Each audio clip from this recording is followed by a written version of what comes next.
as a gay public figure, just coming at any friend that I know that is gay, coming out is a huge thing. Massive. And these are people who aren't known, who aren't recognized, who are worried about being judged within their own communities. And I don't know that we live in a country that's incredibly accepting, welcoming at all. For what you had to do.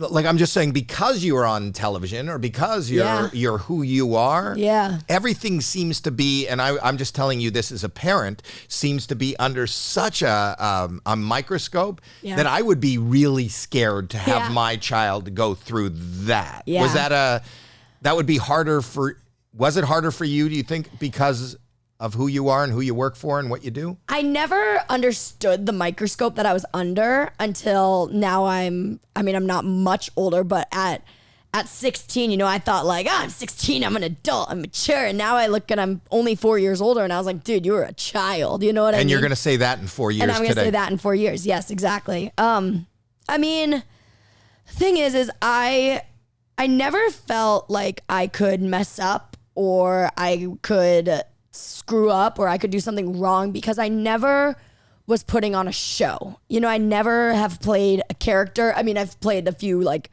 mini TV roles here and there, but like JoJo Siwa was never a character or, it was a brand, but it was me. You know what I mean? And so it's authentic.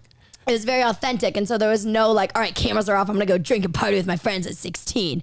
It was like, all right, cameras are off, I'm going to go edit this video, hang out with my family. I know, but you're doing things now really.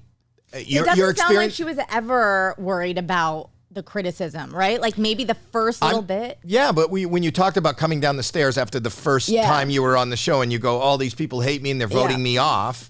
Oh, that's only just amplified by everything in your life. Right. Even a relationship now is microscoped. Everybody's business. Talked about everyone's business. And it's, people don't realize that I'm human. You know what I mean? Well, I think they realize that, but they don't treat me like it. And listen, I'm sure you both can relate. Like people see your life and people see who you're with on the internet and they think that is your whole entire life. And I'm like, no, dude, that's literally the 10 seconds of my 24-hour day that I showed you. But you also promote that. Don't you have like that? What did you call it? What was it? Lestopia? Oh, hell. Yeah, we saw that on another podcast. We're talking about it. Yeah, we saw you talking about that. I was doing not that you promote it, but like it's something that like it seems like your personal life is very on display. It's so on display. And I've never, I think if we're talking about the same podcast, I spoke about this in there. I never cared about my life being on display because it was my life. Like it's